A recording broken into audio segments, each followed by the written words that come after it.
Evening friends. So మనకి మొన్న Friday ఎలా ట్రేడ్ అయింది, మనకి రేపు ఎలా ఉండొచ్చు మండే అనేది ఒకసారి చూద్దాము. మోస్ట్లీ మనకి ఎలక్ట్రల్ బాండ్స్ అనేది ఎస్బీఐ అనేది డిక్లేర్ చేసింది. సో దాని యొక్క ఇంపాక్ట్ ఎలా ఉండొచ్చు అనేది కూడా కొంచెం డిస్కస్ చేద్దామండి ఈ వీడియోలో. ముందుగా మనం చూసినట్లయితే నిఫ్టీ 50 ఒక 123 పాయింట్స్ డౌన్లో 22,023 దగ్గర క్లోజ్ అయింది. ఓకే, 22,023 దగ్గర క్లోజ్ అయింది విత్ 0.56% నెగిటివ్. ఇక్కడ మనం చూసినట్లయితే మేజర్గా స్మాల్ అండ్ మిడ్ క్యాప్లో కొంత అప్సైడ్ మూమెంటం అనేది స్టార్ట్ అయిందండి. స్మాల్ అండ్ మిడ్ క్యాప్లో so all Nifty, bank Nifty, మనకి నిఫ్టీ, ఐటీ, సెన్సెక్స్ అన్ని నెగిటివ్లో మనకి ట్రేడ్ అయినా స్మాల్ అండ్ మిడ్ క్యాప్ కొంచెం పాజిటివ్లో ట్రేడ్ అయింది, అది మనం చూడొచ్చు. నెక్స్ట్ వచ్చేసి మనకి గిఫ్ట్ నిఫ్టీకి పెద్ద తేడా ఏం లేదు. సో మార్కెట్ అనేది ఒక ఫ్లాట్ మూమెంటం అనేది మనకు ఒకటి ఐడియా వస్తుంది. అండ్ మోర్ ఓవర్ మనం చూసినట్లయితే మనకి డౌ ఫ్యూచర్స్ కానివ్వండి, లేకపోతే మనకి సో మార్చ్ 15th అంటే మనకి ఫ్రైడే వచ్చేసి ఈవెన్ యూరోప్ మార్కెట్స్ కూడా కొంత స్లైట్ నెగిటివ్లో ట్రేడ్ అవ్వడం మనం చూస్తున్నాము. సో మనకు వచ్చేసి రేపు ఒక న్యూట్రల్ ఓపెనింగ్ అనేది మనకు కనిపిస్తుంది. ఒకవేళ న్యూట్రల్ ఓపెనింగ్ అయితే మార్కెట్ అప్ సైడ్ మూమెంటం ఉండొచ్చు, డౌన్ సైడ్ మూమెంటం ఉన్నదో ఒకసారి మనం ఆప్షన్ చేయడం ద్వారా ఒకసారి గమనిద్దాం. ఓకే, సో ముందుగా మనం చూసినట్లయితే ఇక్కడ మనకి 22,000 లెవెల్ అనేది మంచి ఇంపార్టెంట్ లెవెల్ అండి, విత్ ఏదర్ సపోర్ట్ కానీ మనకి మేజర్గా. సో వన్స్ ఇది కనుక బ్రేక్ అయితే మాత్రం 22 లెవెల్ బ్రేక్ అయితే మాత్రం మనకి దగ్గర 21,800, సో 200 పాయింట్స్ దాకా మనకు కరెక్షన్ అయ్యే ఛాన్స్ అయితే క్లియర్గా కనిపిస్తుంది. 21,800 దాకా మనకి ఓఐ అనేది స్ట్రాంగ్గా బిల్డ్ అయిందండి. కాకపోతే మనకి అప్ సైడ్ మూమెంటం అయితే మనకి 22,100 అబోవ్ అనేది మనం గమనించాలి. టిల్ మనకి 22,200 దాకా మనకైతే కనిపిస్తుంది. సో మనకి మార్కెట్ వచ్చేసి రేపు ఒక రేంజ్ అయితే ఉండొచ్చు. కాకపోతే ఏంటంటే అది మనం ఆప్షన్ చైన్ ద్వారా చూసాము, అది ఒకసారి చార్ట్స్ ద్వారా కూడా చూద్దాం. మనం చార్ట్స్ ద్వారా చూసినట్లయితే మీరు ఇక్కడ క్లియర్గా చూడండి, ఇది ఒక ఇన్సైడ్ క్యాండిల్ అనేది ఫార్మేషన్ అయితే జరిగింది. మనకి నిఫ్టీ అనేది ఒక క్లియర్ ఇన్సైడ్ క్యాండిల్ అనేది ఫార్మేషన్ అనేది జరిగింది. సో ఈ గ్రీన్ క్యాండిల్కి ఇన్సైడ్ ఈ రెడ్ క్యాండిల్ అనేది ఫార్మేషన్ అయితే జరిగింది. సో మనకి ఒకవేళ డౌన్ సైడ్ మూమెంటం అయితే మాత్రం నాకు ఈ లెవెల్ అంటే మనకి ఏ లెవెల్ అయితే ఉందో 22,000 రౌండ్ ఫిగర్, ఈ లెవెల్ అయితే మనకి క్రాస్ అవ్వాలి. ఈ లెవెల్ వన్స్ క్రాస్ అయిన తర్వాత మనకి దగ్గర 21,740, సో మనకి 21,740 దాకా మనకి ఫాలో అయ్యే ఛాన్స్ అయితే కనిపిస్తుంది డౌన్ సైడ్ మనకి. కాకపోతే ఏంటంటే మనకి స్టాప్ లాస్ వచ్చేసి దగ్గర ఒక 200 పాయింట్స్ పైనే కనిపిస్తుంది. సో ఇంత స్టాప్ లాస్ మనం మెయింటైన్ చేయలేము కాబట్టి, కాకపోతే మనకి డౌన్ సైడ్ మూమెంటం కనుక జరగాలంటే మాత్రం ఈ లెవెల్ అయితే మనకి 21,950 లెవెల్స్ అయితే మనకి క్రాస్ అయితే అవ్వాలి యాజ్ పర్ ఇన్సైడ్ క్యాండిల్. కాకపోతే మనం 15 మినిట్స్ క్యాండిల్ కూడా ఒకసారి చూద్దాము. దాని ప్రకారం మన క్లియర్ లెవెల్స్ ఒకసారి సో తక్కువ స్టాప్ లాస్ అనేది కొంచెం తక్కువ లెవెల్స్లో మనం స్టాప్ లాస్ అనేది పెట్టుకొని మనం ఎంటర్ అవుదాం. ఓకే, సో మనం ఇక్కడ చూసినట్లయితే నాకు మేజర్గా వచ్చేసి ఈ 21,996, సో ఏ లెవెల్ అయితే ఉందో మనకి ఈ లెవెల్ అంటే దగ్గర మనకి 22,023 అనుకున్నాం కదా. సో ఇక్కడ వచ్చేసి మనకి ఎప్పుడైతే రెడ్ క్యాండిల్ ఫార్మేషన్ జరుగుతుందో మనకి 21,900 దెన్ 21,800 దాకా మనకి యాజ్ పర్ ఓఐ బిల్డ్ అయింది కాబట్టి, సో మనం దగ్గర 200 పాయింట్స్ డౌన్ సైడ్ మూమెంటం చూస్తాము. విత్ స్టాప్ లాస్ వచ్చేసి దగ్గర ఒక 35 to 40 పాయింట్స్ అండి. సో 35 to 40 పాయింట్స్ మనం చూస్తున్నాము. 22,023 దగ్గర ప్రస్తుతం ఉంది. సో 22,000 రౌండ్ ఫిగర్ కనుక బ్రేక్ అయితే మాత్రం కిందగా మనకు డౌన్ సైడ్ మూమెంటం 200 పాయింట్స్ దాకా కనిపిస్తుంది. కాకపోతే మనం అప్ సైడ్ మూమెంటం టేకప్ చేయాలంటే మాత్రం నేను క్వైట్ రివర్స్ తీసుకుంటాను. సో నాకు ఈ లెవెల్ దగ్గర ఎప్పుడైతే ఈ మనం యాజ్ పర్ ఓపెన్ ఇంట్రెస్ట్ కూడా చూసాము. సో 22,100 అబవ్ మనం ప్లాన్ చేస్తాము విత్ 22,200 లెవెల్స్ దాకా మనకి. సో పైన వచ్చేసి అప్ సైడ్ మూమెంటం 200 పాయింట్స్ ఉంటే డౌన్ సైడ్ మూమెంటం వచ్చేసి దగ్గర అప్ సైడ్ మూమెంటం వచ్చేసి మనకి 100 పాయింట్స్ ఉంటే దగ్గర డౌన్ సైడ్ మూమెంటం వచ్చేసి 200 పాయింట్స్ దాకా ఉంది. So as per option chain మనము యాజ్ వెల్ యాజ్ గ్రాఫ్స్ ద్వారా మనం చూడటం జరిగింది. నెక్స్ట్ వచ్చేసి మనం బ్యాంక్ నిఫ్టీ చూద్దాము. సో బ్యాంక్ నిఫ్టీలో మనకి వచ్చేసి ఒక సడన్ మనకి ఫాల్ నుంచి మనకి రికవర్ అవడం జరిగింది. సో ఇది మనకి ఇంకా అప్ సైడ్ మూమెంటం వెళ్తుందా డౌన్ సైడ్ మూమెంటం వెళ్తుందా అంటే నేనైతే ఇక్కడ క్యాండిల్ వచ్చేసి మనకి డే క్యాండిల్ కంటే సో ఆల్మోస్ట్ మన లెవెల్స్ ఎక్కడైతే ఉన్నాయో మన బ్యాంక్ నిఫ్టీ లెవెల్స్ ఆల్మోస్ట్ ఒక 5 రెడ్ క్యాండిల్స్ తర్వాత మనకి వచ్చేసి ఈవెన్ మనకి లోస్ టచ్ అయ్యి మళ్ళీ గ్రీన్ క్యాండిల్ ఫార్మేషన్ అనేది జరిగింది. సో మనకి ఇక్కడ నుంచి కొంచెం మూమెంటం ఉండొచ్చా అంటే మనకి దగ్గర దగ్గర ఇక్కడ చూసినట్లయితే ఒక ఇన్సైడ్ క్యాండిల్ ఫార్మేషన్ అయితే జరిగింది 46,650 and then 46,390. So inside candle ఇంత పెద్ద ఇన్సైడ్ క్యాండిల్ మనము టేకప్ చేయలేము కాబట్టి మనము ఈవెన్ ఒకసారి 5 minutes క్యాండిల్లో కూడా వెళ్దాము. సో 5 minutes చార్ట్లో కూడా వెళ్దాము. ఓకే, సో మోస్ట్లీ మనం చూసినట్లయితే ఇక్కడ మనకు వచ్చేసి డౌన్ సైడ్ మూమెంటమే కనిపిస్తుంది. డౌన్ సైడ్ మూమెంటం ఎంత అంటే 46,500. సో 46,500 ఇక్కడైతే ఒకవేళ రెడ్ క్యాండిల్ ఫార్మేషన్ కనుక జరిగితే మాత్రం మనకి 46,370 లెవెల్స్ దాకా కనిపిస్తుంది. ఫస్ట్ వచ్చేసి మనకి 46,450 అండ్ దెన్ మనకి 46,350 దాకా కనిపిస్తుంది. మీరు ఒకసారి 5 minutes క్యాండిల్ ద్వారా చూసినట్లయితే మనకి స్టాప్ లాస్ వచ్చేసి ఈ యొక్క క్యాండిల్ స్టాప్ లాస్ 46,680 దాకా కనిపిస్తుందండి. 46,680 దాకా కనిపిస్తుంది.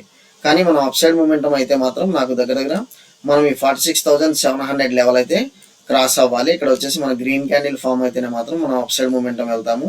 విత్ మనకి స్టాప్ లాస్ వచ్చేసి దగ్గర దగ్గర ఒక 50 to 70 పాయింట్స్ స్టాప్ లాస్ మనం టేకప్ చేయాలండి. 50 to 70 points stop loss take up చేయాలి. వన్స్ మనకి రేపు క్లియర్ ఐడియాస్ వచ్చినప్పుడు మన వాట్సాప్ గ్రూప్ ద్వారా మనం అయితే పింగ్ చేస్తాము.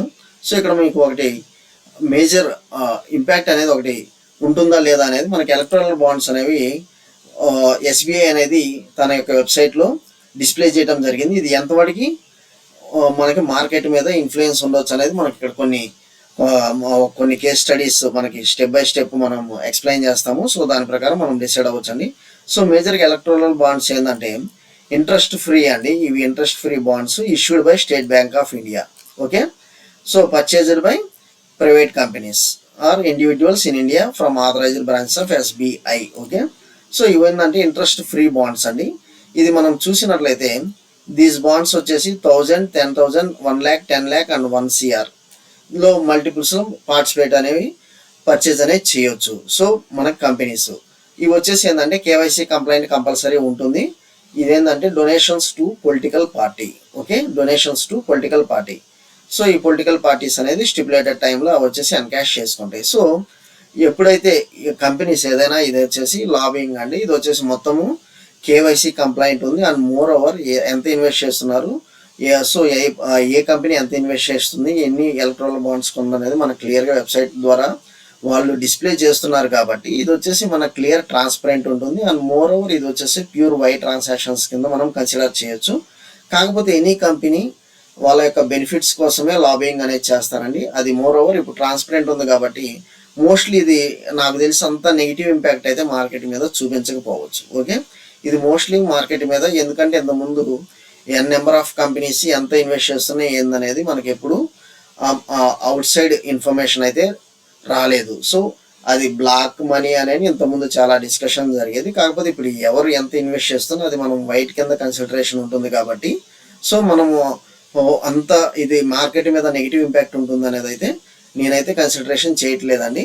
కాకపోతే కొన్ని సెంటెన్సెస్ సో ఇది వచ్చేసి మనకి 2016, 2017 ఫైనాన్స్ యాక్ట్ కింద వీళ్ళు వచ్చేసి ఇంక్లూడ్ చేయడం జరిగింది గవర్నమెంట్ ఆఫ్ ఇండియా.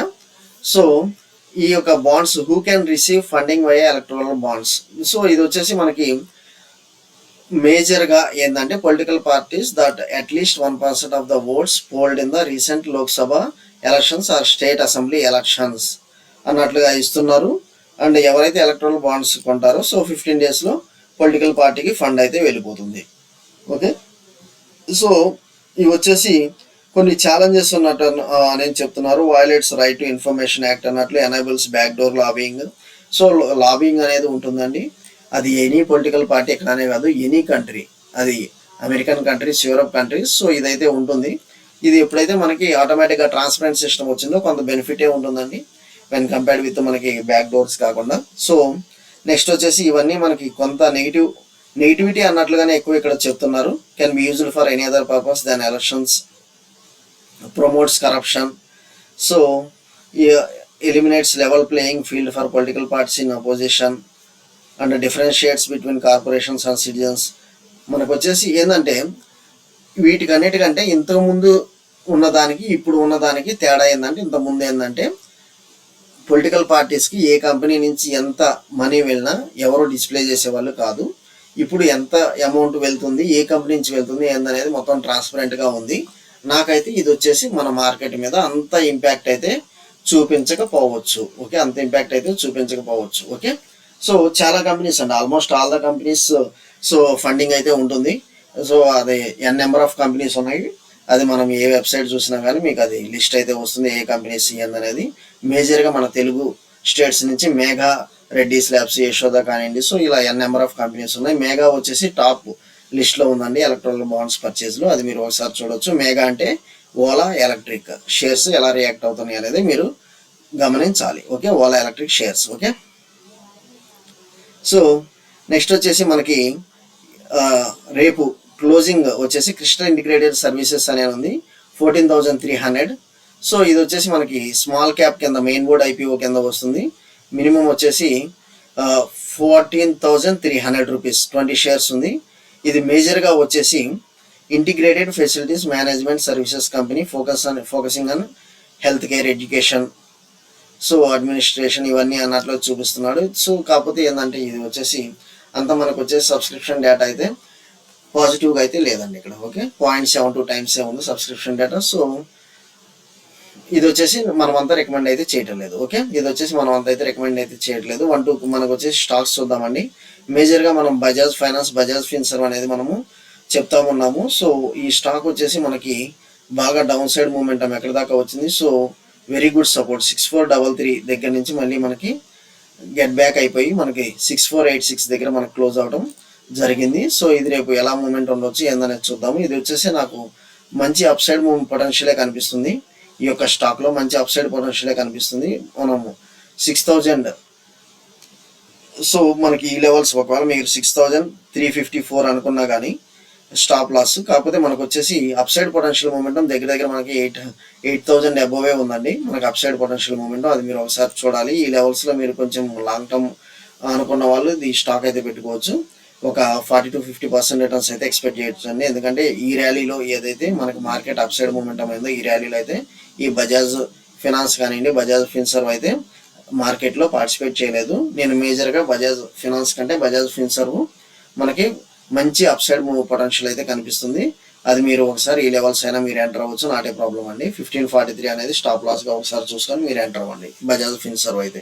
సో మనకి ఈ రెండు స్టాక్స్ అయితే మంచి మూమెంటం అయితే ఉండొచ్చు, అది మీరు ఒకసారి చూడాలి. నెక్స్ట్ వచ్చేసి మనకి ఈ టాటా ఇన్వెస్ట్ అనేది సో 1-2 ఎక్కడి నుంచి అయితే మనకు వెళ్ళిందో 6,600 నుంచి సేమ్ ఆ లెవెల్కి మనకి ఏంటంటే ఎవ్రీడే డౌన్ సర్క్యూట్ కూడా కొడతాం వచ్చింది. సో ఎప్పుడైతే మనకి ఏ స్టాక్ అయినా మీరు గమనించాల్సింది దగ్గర దగ్గర 7-8 అప్ సైడ్ మనకి అప్పర్ సర్క్యూట్స్ కనుక ఉంటే మనము ఇమీడియట్గా అట్లీస్ట్ 50-70% ప్రాఫిట్ బుకింగ్ అయితే చేసుకోండి. ఎందుకంటే అది compulsory down side trend start అయినప్పుడు లోవర్ సర్క్యూట్స్ కూడా అలానే ఉంటుంది. కాకపోతే మనకు వచ్చేసి మేజర్గా ఈ లెవెల్ దగ్గర మనకైతే సపోర్ట్ అయితే రావాలండి. 6812 ఈ లెవెల్ దగ్గర అయితే సపోర్ట్ అయితే రావాలి. సో అది చూద్దాము మనకి మళ్ళీ రేపు ఎల్లుండి ఎలా ఉండొచ్చు అనేది. నెక్స్ట్ వచ్చేసి సో మేజర్గా మనము ఇందాక వచ్చేసి ఓలా ఎలక్ట్రిక్ అనేది ఒకసారి అనుకున్నాం కదా, అది కూడా ఒకసారి చూద్దాము. ఓలా ఎలక్ట్రిక్ మనకి ఎంతవరకు రియాక్ట్ అయింది ఏందనేది.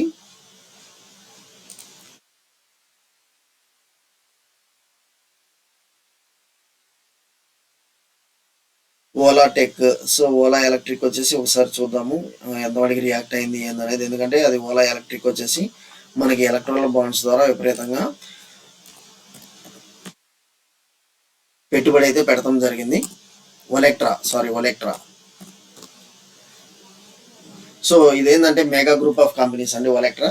సో ఇది వచ్చేసి electoral bonds even top most ఇన్వెస్టర్గా ఉన్నా కానీ పర్చేజర్గా ఉన్నా కానీ ఇది వచ్చేసి అంత రియాక్ట్ అయితే అవ్వలేదు. Only positive sentiment. కొంత మనకి 1690 లెవెల్స్ దాకా వెళ్ళి మళ్ళీ మనకి పాజిటివ్ మూమెంటం ఉంది. సో ఎప్పుడైతే మనకి లాబింగ్ జరుగుతుందో దట్ ఈవెన్ ట్రాన్సాక్షన్ ఎప్పుడైతే క్లియర్ కట్గా ఉందో not a problem, you can invest that money. So మనకి 1700 లెవెల్స్ నుంచి మళ్ళీ మనకి అప్ సైడ్ మూమెంటం అయితే ఉంది, బాగా కరెక్షన్ అయితే వచ్చింది. సో మీరు వచ్చేసి ఈ లెవెల్స్ అయితే మనం పర్చేజ్ అయితే ఎంటర్ చేయొచ్చు. విత్ దగ్గర దగ్గర వచ్చేసి నెక్స్ట్ మనకి డౌన్ సైడ్ మూమెంటం ఒకవేళ వస్తే 1670 అనేది స్టాప్ లాస్గా పెట్టుకోండి ఒలెక్ట్రా. ఓకే, సో మీకు ఏదైనా డౌట్ ఉంటే మన వాట్సాప్ గ్రూప్ ద్వారా ఇంటిమేట్ చేయండి, మనము దానికి రిప్లై ఇస్తాము. లేకపోతే మన యొక్క వీడియోలో కామెంట్ చేయండి, మనము దాన్ని అడ్రస్ చేద్దాం. థ్యాంక్ యూ అండి. Follow for important updates.